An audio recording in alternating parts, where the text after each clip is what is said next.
Guys, kasus ini sempat menggemparkan warga Jerman dan menjadi sorotan banyak di kalangan media dikarenakan aksi kriminalnya yang sangat sadis terhadap pasien-pasien yang ada di kedua rumah sakit. Terungkapnya pembunuhan terhadap 100 pasien ini guys adalah latar yang nantinya akan menggambarkan bahwa ini merupakan pembunuhan berantai yang terjadi sejak lama. Dan kasus ini ditangani di pengadilan secara terbuka untuk mengungkapkan ruang lingkup keseluruhan pembunuhan yang dibiarkan tidak terkendali selama bertahun-tahun. Lalu, kenapa pembiaran terhadap kasus ini bisa terjadi? Yuk kita bahas guys. Ada 2 poin yang akan saya sampaikan terkait kronologi ini guys. Kita masuk ke poin pertama, awal terungkapnya kejahatan.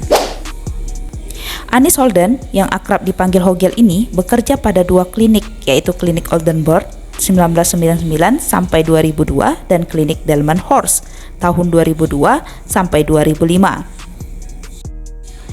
Di klinik pertama pada tahun 1999, Hogel ditempatkan di unit perawatan intensif bedah jantung bangsal 211. Di klinik inilah awalnya ditemukan ada 2 indikasi kecurigaan nih guys terhadap Hogel, di mana pasien-pasien yang ditanganinya banyak mengalami hal yang tak biasa. Indikasi pertama terjadi pada bulan Agustus 2001, dokter dan petugas medis di rumah sakit tiba-tiba mengadakan rapat yang dihadiri oleh Hogel membahas lonjakan yang tak biasa dalam resusitasi dan kematian selama berbulan-bulan sebelumnya. 58% dari insiden ini guys ditemukan terjadi saat Hogel sedang bertugas. Kurang lebih 1 tahun guys, indikasi kedua ini terjadi lagi pada bulan September 2002. Dokter kepala klinik Oldenburg mengonfrontasi Hogel setelah beberapa pasien yang dirawatnya ditemukan dalam kondisi yang mengancam jiwa. Karena alasan yang tampak tidak dapat dijelaskan, kemudian karena hal itu, Hogel akhirnya diminta untuk mengundurkan diri dan dapat dipindahkan dengan rekomendasi yang baik ke klinik Delmenhorst. Di klinik kedua inilah guys, ia mulai bekerja kembali. Pada bulan Desember 2002, sejak Hogel bekerja di klinik Delmenhorst, kasus darurat dan kematian ini terjadi lagi guys, sebagian besar disebabkan oleh aritmia atau penurunan tekanan darah secara tiba-tiba mulai meningkat pada saat Hogel bertugas. Dengan adanya insiden tersebut sehingga menimbulkan kecurigaan bagi pihak klinik. Ditambah lagi, indikasi kecurigaan itu terbukti ketika rekan kerja Hogel memergoki ia dengan sengaja memanipulasi pompa suntik pasien untuk memberikan ajmalin atau obat secara tidak tepat. Dan pada akhirnya, ia pun ditangkap pada musim panas tahun 2005.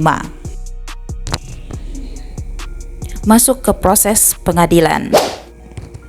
Dalam proses persidangan, Hogel sempat mengakui bahwa ia telah membunuh 36 pasien di klinik pertama Oldenburg dan 64 pasien di klinik kedua Delmenhorst yang dilakukan dari tahun 1999 sampai 2005. Pembunuh berantai dan mantan perawat asal Jerman ini dijatuhi hukuman seumur hidup, di mana awalnya didakwa melakukan pembunuhan atas 6 pasien dan kemudian pengadilan menetapkan kembali hukuman atas total 85 pembunuhan. Dan ternyata tidak sampai di sana guys, jumlah korban Hogel bertambah lagi. Jadi kasus ini memang cukup rumit guys. Pada momen persidangan, Hogel selalu memberikan pernyataan tidak selalu konsisten dalam menceritakan setiap detail jumlah pembunuhan. Setiap beberapa kali proses persidangan akan selalu mengungkapkan jumlah baru pada pasien yang terbunuh. Oleh karena itu akhirnya pernyataan Hogel tersebut diselidiki kembali oleh pihak berwenang dengan melakukan tes toksikologi selama bertahun-tahun dan mendapati 130 jenazah yang sudah terkubur akibat pembunuhan berantai tersebut. Para penyidik mengatakan bahwa pelaku mungkin telah membunuh lebih dari jumlah yang disebutkan, tetapi sayangnya korban-korban itu telah dikremasi guys. Masuk kita ke motif. Penyebab kematian para korban menurut para penyidik adalah Niels Hogel memberikan dosis obat mematikan kepada orang yang dirawatnya yang menyebabkan jantung berhenti. Untuk motifnya sendiri, menurut para jaksa adalah untuk membuat rekan-rekannya terkesan dengan upayanya menyadarkan kembali pasien-pasien itu. Namun ternyata pasien itu tak bangun lagi. Bagaimana menurut Anda guys? Apakah motif tersebut masuk akal? Untuk menjawab pertanyaan tersebut, yuk kita bahas lebih lanjut. Siapa sebenarnya sosok seorang Nils Hogel ini? Nils Hogel adalah seorang pria berkelahiran 30 Desember 1976 dan berasal dari kota pesisir Wilhelmshaven, Lower Saxony di Jerman Barat. Ayahnya bekerja sebagai perawat di rumah sakit Sankt Wilhelm di Wilhelmshaven. Ibunya bekerja sebagai paralegal, yaitu bekerja untuk membantu pengacara dalam memberikan layanan hukum, bisa disebut juga sebagai asisten hukum. Selain itu, Nils Hogel ini memiliki seorang kakak perempuan dan neneknya juga dulunya pernah bekerja sebagai seorang perawat. Nils Hogel pernah menikah di bulan Juli 2004 dan memiliki seorang putri. Hogel memiliki riwayat penyalahgunaan alkohol dan penyalahgunaan analgesik. Dalam evaluasi psikiatri forensik tahun 2019, ia digambarkan memiliki gangguan kepribadian gabungan, narsistik, disosial, dan kompulsif. Dia memiliki kebutuhan yang kuat akan pengakuan hingga menjadi histrionik dengan keinginan akan kegembiraan, sensasi, tindakan, dan kurangnya empati. Dia tidak memiliki perasaan bersalah atau malu, menyesal, dan peluang keberhasilan terapi kepada pria ini sangat-sangat rendah.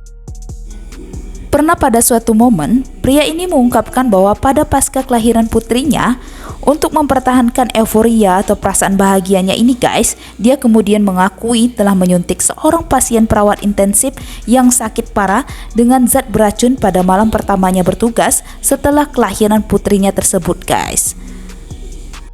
Jadi terjawab sudah ya guys, bahwa motif pelaku melakukan pembunuhan sadis tersebut karena memang memiliki kompilasi gangguan kejiwaan. Tapi apapun itu guys, perbuatan membunuh orang lain apalagi dengan keji sangat-sangat tidak dibenarkan dalam hal ini. Semoga kita bisa selalu mendapatkan pertolongan Tuhan dimanapun kita berada. Amin. Akhir kata, tolong dibantu subscribe, like, dan komen ya guys, agar channel ini mampu konsisten dan berkembang untuk memberikan sajian-sajian berita di balik misteri di berbagai belahan dunia. Thanks guys, see you and bye-bye.